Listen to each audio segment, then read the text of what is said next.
हमें एक तो अपनी बच्चों के लिए अच्छी शिक्षा चाहिए, एक अच्छा स्वास्थ्य चाहिए। मशीनें नहीं है, स्टाफ नहीं है, उसके लिए बार बार हम लिखित में प्राधिकरण को लेटर देते गए। यहाँ ना तो आज तक कोई सीवर काम कर रहा है, सीवर चालू नहीं हुआ है। दूसरा, पानी की लाइनें बिछाई गई, पानी की लाइनें भी पानी का इंतजार करके डैमेज हो गई, वो भी खत्म हो गई। 90 करोड़ रुपए का विकास है केवल बिसरक का, जिसमें 64 करोड़ रुपए का घोटाला है। प्राधिकरण ने बिल्डरों को बेच दिया। एक भी गांव में गौचर की जमीन नहीं छोड़ी है। 4 ऐसे अधिकारी हैं जिनके इसमें सिग्नेचर हैं जो घोटाले में मौजूद हैं। धरातल पे कहीं कोई कार्य नहीं है किसी भी गांव में। नमस्कार, मैं अभिषेक प्रताप सिंह, आप देख रहे हैं मूव मीडिया। आज हम खड़े हैं ग्रेटर नोएडा के सेक्टर 1 में बिसरक गांव में, और यहाँ पे जहां हम खड़े हैं ये है संपूर्ण जन कल्याण समिति का ऑफिस। और हम आपको बता दें, ये एक ऐसी संस्थान है जो कोरोना के समय भी एक्टिव थी, और ये यहाँ पे लोगों का गांव में विकास के लिए, सिर्फ बिसरक गांव ही नहीं, आसपास के गांव के विकास के लिए लगातार सरकारी कार्यालय और सरकारी दफ्तरों के चक्कर काट रहे हैं। आज इन्होंने कुछ ऐसी बातें बताई जिनको सुन के आपके भी होश उड़ जाएंगे कि आखिर इस गांव में, ग्रेटर नोएडा में करोड़ों का घोटाला लगातार हो रहा है, जिसको प्रशासन जान रही है, यहाँ के विधायक जान रहे हैं और सभी जान रहे हैं, लेकिन कोई भी इसके एक्शन में कार्रवाई नहीं कर रहा है, एक्शन नहीं ले रहा है, और लगातार ये घोटाले हुए जा रहे हैं, जिसकी वजह से यहाँ की जो तरक्की है वो धीमी है। शिक्षा, रोजगार, स्वास्थ्य, हर एक चीजों पे लगातार फर्क पड़ रहा है। आइए आज हम इनके अध्यक्ष से बात करेंगे और ये सारे दस्तावेज आज हमको दिखाएंगे कि ऐसी क्या चीजें हैं जो ये बता रहे हैं कि यहाँ पे लगातार करोड़ों का घोटाला हो रहा है। विद प्रूफ आज ये हमसे बात करने वाले हैं। हाँ, तो सबसे पहले भैया आपका क्या नाम है? संजय सिंह। आप यहीं के रहने वाले हैं? जी, मैं यहीं का रहने वाला हूँ। हाँ, तो जैसे कि आपने बताया, आप इस गाँव के विकास के लिए लगातार लगे हैं, तो क्या क्या मुद्दे हैं जिससे आपको ये लग रहा है कि यहाँ पे घोटाले हो रहे हैं? देखो, यहाँ हमारे यहाँ पे जो ना 2007 में जमीन एक्वायर हुई थी प्राधिकरण को, तो काफ़ी लोग ऐसे थे जो दूसरे जो बड़े किसान थे उनकी ज़मीनों में खेती करते थे। जैसे ही ज़मीनें चली गई, उन लोगों को मुआवजा मिल गया। जो लोग भूमिहीन थे उनको बेरोजगार छोड़ दिया गया, उनके लिए ना तो कोई रोजगार की व्यवस्था हो पाई। फिर उसके लिए हमने प्राधिकरण में जो बार बार लेटर देना शुरू किया कि भाई इन लोगों के लिए भी कुछ हो। तो हमने प्राधिकरण से जब कुछ मांगा बेहतर होने के लिए कि भाई हमें एक तो अपनी बच्चों के लिए अच्छी शिक्षा चाहिए, एक अच्छा स्वास्थ्य चाहिए कि हमारे हॉस्पिटल में, अब जैसे कि हमारे यहाँ सांसद जी हैं, 10-12 हॉस्पिटल हैं, लेकिन हमारे यहाँ जो सरकारी हॉस्पिटल है इसमें हमारे क्षेत्र के काफ़ी गाँव आते हैं। इस हॉस्पिटल के अंदर एक भी मशीन नहीं है। एक बेहतर इलाज की कमी है मशीनों के द्वारा। मशीनें नहीं है, स्टाफ नहीं है, उसके लिए बार बार हम लिखित में प्राधिकरण को लेटर देते गए कि भाई हमारे सभी काम प्राधिकरण के अधीन है, हमारा विकास प्राधिकरण से होगा। तो हमने प्राधिकरण को कुछ लेटर दिए। फिर उससे पहले कि मैंने RTI के ब्याह पे कार्य किया, जब हमारी कोई सुनवाई नहीं हो पाई तो मैंने RTI लगाई। RTI लगाने के बाद में जब मैंने यहाँ देखा तो हमारे यहाँ सन 2012 में RCC डली थी सभी गांवों में। RCC रोड डलने के बाद में पानी की लाइनें बिछी और सीवर लाइन डली। तो सीवर यहाँ पे काम कर रहा है? यहाँ ना तो आज तक कोई सीवर काम कर रहा है, सीवर चालू नहीं हुआ है। दूसरा, पानी की लाइनें बिछाई गई, पानी की लाइनें भी पानी का इंतजार करके डैमेज हो गई, वो भी खत्म हो गई। 90 करोड़ रुपए का विकास है केवल बिसरक का, जिसमें 64 करोड़ रुपए का घोटाला है। अगर आप देखें 39 गांवों के अंदर कई हजार करोड़ का घोटाला होगा, जब बिसरक के अंदर 64 करोड़ का घोटाला है। 90 करोड़ रुपए आए सरकार द्वारा, लेकिन 64 करोड़ का घोटाला हो गया। तो आप समझ सकते हैं ये घोटाला, मतलब जो रकम आ रही है, आधे से ज्यादा जो रकम है वो घोटाले के अंदर जा चुकी है, और उसको यहाँ के सरकारी जो कर्मचारी हैं, विधायक और सांसद, वो सब मिल के खा रहे हैं। आप ये किस तथ्य पे बोल रहे हैं? मेरे पास इस चीज का सबूत है। मैं जिस तथ्य पे बात कर रहा हूँ, आप ये देखिए, मैं आपको दिखा देता हूँ। इसमें जो मैंने इनसे मांगा था उसमें इन्होंने दिया है कि ये चीज़ें पत्रावली में मौजूद नहीं है। प्राधिकरण या गवर्नमेंट कोई भी कार्य करती है, किसी भी गांव में करती है या कहीं भी किसी भी क्षेत्र में करती है, उसका 1-1 रुपये का हिसाब किताब इन लोगों के पास में लिखित में होता है, जिसमें कि इन्होंने बोला है कि पत्रावली में मौजूद नहीं है। ये देखिए, इनके पास पत्रावली में मौजूद नहीं है। ये आप देखिए, जैसे कि आप ये देख रहे हैं, इसमें क्या है, इसमें क्या लिखा है? इसमें लिखा हुआ है कि RTI के विषय में बताना चाहते हैं कि बिसरक गांव के अंतर्गत आने वाले ग्रामों में वर्ष 2007 से 2017 के दौरान प्राधिकरण द्वारा कराए गए कार्य एवं किए गए व्यक्ति के संबंध में सूचना चाहिए गई है। क्रम में अवगत कराना है कि मांगी गई सूचना विस्तृत है जो संकलित रूप से पत्रावली में उपलब्ध नहीं है। इनकी पत्रावली जैसा कि आप ये देख सकते हैं, इनकी पत्रावली में ये चीजें मौजूद नहीं है। मतलब जो यहाँ पे काम हो रहा है उसका इनके पास बजट का हिसाब नहीं है। नहीं, इनके पास कोई हिसाब नहीं है इस बजट का। दूसरा ये देखिए आप, इन्होंने क्या दिया है लिखित में, इन्होंने ये दिया है कि हम आपको एक अच्छी शिक्षा नहीं दे सकते, एक अच्छा स्वास्थ्य नहीं दे सकते, हम भूमिहीनों को रोजगार नहीं दे सकते, भूमिहीनों को मकान नहीं दे सकते, बेरोजगार लोगों के लिए कुछ नहीं है। इसमें साफ स्पष्ट लिखा है कि यह नीति अभी इस प्रकार की कोई नीति प्राधिकरण में नहीं है। अगर प्राधिकरण में इस प्रकार की कोई नीति नहीं है, प्राधिकरण ने अगर किसी गांव की ज़मीन ली है तो ये तय होता है कि प्राधिकरण अगर किसी गांव की ज़मीन ले रहा है तो प्राधिकरण उस गांव को क्या देता है, या गवर्नमेंट किसी गांव से ज़मीन ले रही है तो उस गांव को क्या देगी। सबसे पहली हर गांव की जो ख्वाहिश होती है वो ये होती है एक अच्छा रोजगार, अच्छा स्वास्थ्य और अच्छी शिक्षा। ये तीनों चीज़ इसमें मौजूद हैं, जिसमें साफ साफ लिखा हुआ है। प्राधिकरण के अधिकारी जी का सिग्नेचर है, इसमें लिखा हुआ है साफ स्पष्ट कि इस प्रकार की कोई भी नीति प्राधिकरण में नहीं है। ये आपको कहाँ से आया था? ये प्राधिकरण द्वारा मुझे भेजे हुए सारे लेटर हैं। ये सभी लेटर आप देखिए, ये टोटल लेटर मुझे प्राधिकरण द्वारा भेजे गए हैं। मैं हर बार पिछले 5 साल से चक्कर काट रहा हूँ प्राधिकरण के इन चीज़ों को लेकर, सभी गाँवों के विकास को लेकर। आप देखिए, आप मेरे साथ आए हो, आपने देखा है कितना कचरे का ढेर है। गायों के लिए यहाँ कोई सुविधा नहीं है, गाय मर रही हैं।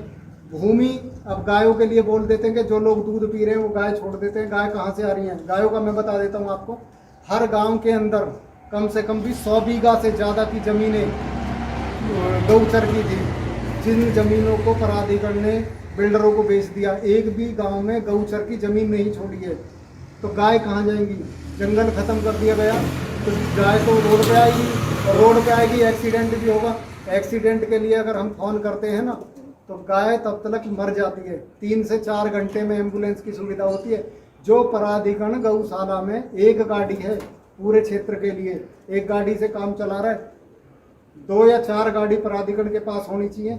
जब प्राधिकरण ये सेवा नहीं कर सकता, गाड़ी नहीं खरीद सकता, तो वो किसी गांव का विकास कैसे कर देगा? तो सर, जैसे कि हम ये बात करना चाहेंगे कि आप हमेशा से इस गांव के प्रगति के लिए, विकास के लिए लगातार आप मेहनत कर रहे हैं, तो हम आपसे एक बात ये जानना चाहेंगे कि आखिर इस गांव का क्या शिक्षा है, शिक्षा व्यवस्था क्या है? शिक्षा व्यवस्था ये है कि हमारे गाँव में 2 प्राथमिक शिक्षा केंद्र हैं, मतलब 2 सरकारी स्कूल हैं। दोनों के टॉयलेट मैंने खुद जाके अपने हाथों से साफ कराए थे। ठीक है, वहाँ पे व्यवस्था इतनी खराब है, BSC अधिकारी को भी कई बार लेटर लिखा गया, कंप्लेंट की गई, शासन स्तर पे भी, वेबसाइट पे भी कंप्लेंट की गई, लेकिन उसमें कोई कार्य नहीं हो पाया। और जब हमें विकास की कहीं से उम्मीद नहीं लगी तो हमने प्रयास किया, प्राधिकरण को फिर दोबारा दूसरा लेटर दिया शासन स्तर पे। इसमें हमने लिखा है कि जो प्राधिकरण ने हमारे 64 गांवों को अपने अधीन किया है, या तो वो 64 गांवों का प्राधिकरण विकास करे या फिर हमारे गांवों को प्राधिकरण से मुक्त कर दे। ठीक है जी, ये इसका जो लेटर है ये इसका सबूत है। दूसरा, अभी और एक चीज सर, हम आपसे एक चीज और पूछना चाहेंगे कि यहाँ पे रोजगार की क्या स्थिति है? अगर प्राधिकरण ने आपकी जमीन ली, रोजगार देने का वादा किया, तो क्या कितना इस गांव में रोजगार का असर दिखा है? यहाँ फैक्ट्री लैंड थी जो चेंज कर दी गई प्राधिकरण के अधिकारियों द्वारा, वो यहाँ से चेंज कर दी गई, और यहाँ पर रोजगार की कोई व्यवस्था ही नहीं है। अब आप देख रहे हो चारों तरफ बिल्डिंगें बनी हुई हैं, फ्लैट ही फ्लैट हैं। क्या पढ़े लिखे बंदे यहाँ पे काम कर लेंगे? यहाँ पे रोजगार मिल जाएगा उनको? कोई रोजगार की व्यवस्था नहीं। अच्छा, मतलब यहाँ के लोगों ने फ्लैट तो बनवा लिए हैं, लेकिन रहने के लिए किराएदार यहाँ पे नहीं आते हैं। और हम आपसे एक बात और जानना चाहेंगे, जैसे इस गांव में जगह जगह हमको दिख रही है एक अच्छी रोड। चलिए, आपने बताया कि 90 करोड़ का आया था पैसा, लेकिन फिर 64 करोड़ तो घोटाले में चला गया। और जो सीवर बना है, अभी तक सीवर लाइन यहाँ से चालू नहीं हुई। यहाँ आज तक किसी भी गांव में आप जाके देखिए, किसी भी गांव में सीवर चालू नहीं है। मेन रोड से लेके आप गांव के किसी भी रास्ते पे जाइए, नालियाँ टूटी पड़ी हैं, मेंटेनेंस का कोई भी कार्य नहीं हुआ है, पानी भरा हुआ है, जगह जगह बीमारी हो रही है, उसके बावजूद भी काम नहीं कर पा रहे हैं ये लोग। तो और जैसे आरसीसी की सारी टूटी हुई है, जितनी भी मतलब आरसीसी कोई कागज नहीं है हमारे पास, सब रोडियां उखड़ी पड़ी हैं, आरसीसी में कोई कार्रवाई नहीं होता। अच्छा, आरसीसी भी मतलब ऐसे हाँ, टूटी है तो टूटी की टूटी हाँ, पड़ी वो है। ऐसे। जैसा कि आप देख पा रहे हैं प्राधिकरण के प्राधिकरण द्वारा ये हमारे द्वारा जो लेटर दिए गए थे प्राधिकरण को, सभी गांवों के कूड़ा कचरा जो होता है उसके निस्तारण के लिए जो लेटर दिया गया है, उसमें इन्होंने लिखा है कि डस्टबिन खरीद रहे हैं 3 साल पहले। 3 साल से आज तक प्राधिकरण से डस्टबिन नहीं खरीदी गई है किसी भी गांव के लिए। ये इसमें स्पष्ट लिखा हुआ है कि भाई हम डस्टबिन खरीद रहे हैं, हम कूड़े की कचरे की व्यवस्था कर रहे हैं अच्छे से। गांव का क्षेत्रफल हमारे का कितना बड़ा है, 5 आदमी मात्र काम कर रहे हैं इतने बड़े क्षेत्र में। और वो 5 आदमी क्या करते हैं, उन 5 आदमियों का ये भी सौंप दिया जाता है कि कहीं कुत्ता भी मर गया है ना, उसको भी दाबने के लिए वही लोग जाएंगे। सारी व्यवस्थाएं लोग इस तरीका से, मतलब यहाँ पे अगर देखा जाए तो ना शिक्षा की व्यवस्था है, ना स्वास्थ्य की व्यवस्था है, ना रोजगार की व्यवस्था है और ना ही सफाई की व्यवस्था है। सिर्फ यहाँ हो रहा है तो करोड़ों का घोटाला। अब दूसरा, किसानों का एक मुद्दा चल रहा था कि भाई किसान बेचारे धरना दे के बैठे थे वहाँ पे, किसानों के साथ में भी दोगलापन किया इन्होंने, दोहरा व्यवहार किया है। ये देखिए, ये प्राधिकरण के द्वारा लेटर है, इसमें स्पष्ट लिखा हुआ है, कहीं इसमें 6% का जिक्र नहीं है। ये लोग आधे लोगों को 6% के प्लॉट दे रहे हैं, आधे लोगों को 10% दे रहे हैं। इसमें लिखा हुआ है साफ साफ कि उच्च न्यायालय सुप्रीम कोर्ट के आदेश के अनुसार 10% का ही भूमि खंड दिया जाएगा। ये इसमें स्पष्ट लिखा हुआ है कि 10% के ही प्लॉट दिए जाएंगे। इसमें 6% का कहीं कोई भी जिक्र नहीं है, लेकिन ये लोग दोगलापन कर रहे हैं किसानों के साथ में भी। कौन कर रहे हैं दोगलापन? प्राधिकरण। और प्राधिकरण अब सरकार के अंतर्गत ही आती है, तो क्या उसमें कभी सरकारी मतलब सरकारी कर्मचारी वहां जाके उस पर दबाव नहीं बना रहे हैं? देखो, सरकार द्वारा इस तरह का कोई निर्णय नहीं लिया गया। अगर लिया जाता ना, जो प्राधिकरण का अधिकारी भ्रष्टाचार में लिप्त हुआ है, उसी प्राधिकरण के अधिकारी का प्रमोशन करके ट्रांसफर कर दिया गया है। किसका 4 ऐसे अधिकारी हैं जिनके इसमें सिग्नेचर हैं, जो घोटाले में मौजूद हैं। आप उनका नाम बताना चाहेंगे? मैं उनका नाम सार्वजनिक करने की जरूरत नहीं है, इसमें स्पष्ट लिखा हुआ है, सिग्नेचर है उनके। अगर आज इसमें स्पष्ट लिखा है तो आप क्यों नहीं बताना ठीक चाह है। रहे हैं? प्राधिकरण के जो मुख्य कार्यपालक अधिकारी हैं श्री नरेंद्र भूषण जी, जब से वो आए हैं उनसे हमने कई बार मीटिंग की, कई बार हम मुद्दों को लेके वहाँ पे गए हैं। आज तक किसी भी मुद्दे पे वहाँ हमारे किसी भी मुद्दे पे कार्य नहीं हुआ है प्राधिकरण द्वारा। हमने पिछले 4 वर्षों से लगातार लेटर दे रखे हैं, लगातार हमारे पास में एक लेटर मौजूद है, किसी भी मुद्दे पे कार्य नहीं किया है। अगर उन्होंने किसी भी गांव में कार्य किया है इस क्षेत्र के में, ग्रेटर नोएडा वेस्ट के में, तो एक भी आदमी मुझे बताए किसी भी गांव से एक भी कार्य किसी भी गांव में नहीं हुआ है। ये लोग दावे करते हैं, पेपर में दे देते हैं कि इतना पैसा है इस विकास के लिए, इस गांव के लिए, लेकिन वो पेपर में ही है, मौजूदा कहीं भी है, धरातल पे कहीं कोई कार्य नहीं है किसी भी गांव में। क्योंकि प्राधिकरण के जो नीचे के स्तर के अधिकारी हैं वो ये कहते हैं कि जी जब हमारे पास पैसा ही नहीं है तो हम क्या अपने घर से बनाएंगे। जब प्राधिकरण पास ही नहीं करेगा, उच्च लेवल से पैसा पास नहीं होगा तो काम होगा कहाँ से। यहाँ के विधायक कौन है? यहाँ के विधायक है हमारे श्री तेजपाल नागर जी। तो क्या कभी वो आके इन सब चीज़ों का, वो भी भाजपा के जो तेजपाल नागर जी यहाँ पे विधायक हैं, क्या वो यहाँ पे आके कभी देखे नहीं, इन सब समस्याओं को सुनने की कोशिश नहीं किया उन्होंने? देखो, विधायक जी ने यहाँ जो चुनाव के बाद से 1-2 बार आए, ब्याह शादी में आए। अच्छा, मतलब 4.5 साल में सिर्फ 1-2 बार आए। ठीक, उसके बाद उन्होंने इस तरीका का किसी गांव में ये मुद्दे नहीं उठाए हैं कि भाई क्या स्थिति है, कैसे हम इन गांवों का विकास कर पाएंगे, कैसे विकास होगा।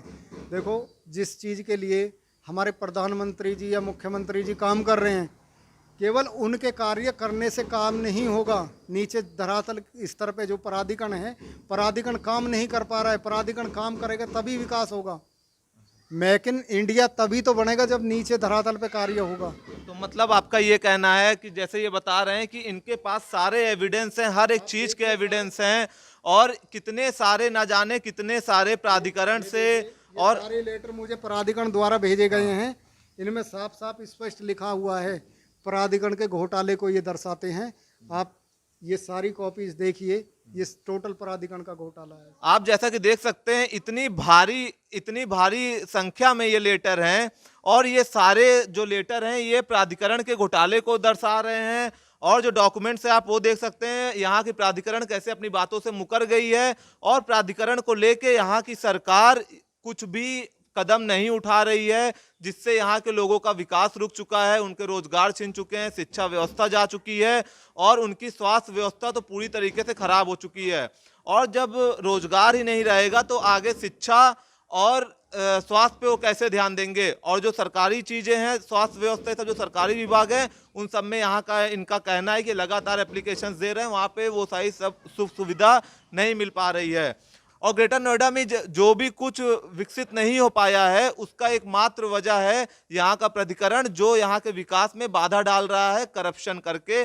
बड़े बड़े अधिकारी यहाँ पे करप्शन कर रहे हैं और उन्हीं का प्रमोशन करके तबादला कर दिया जा रहा है। आखिर इस चीज की जांच होनी चाहिए और यहाँ के लोगों का यहाँ का हक मिलना चाहिए।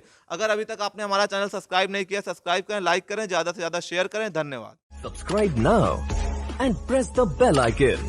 Never miss an update.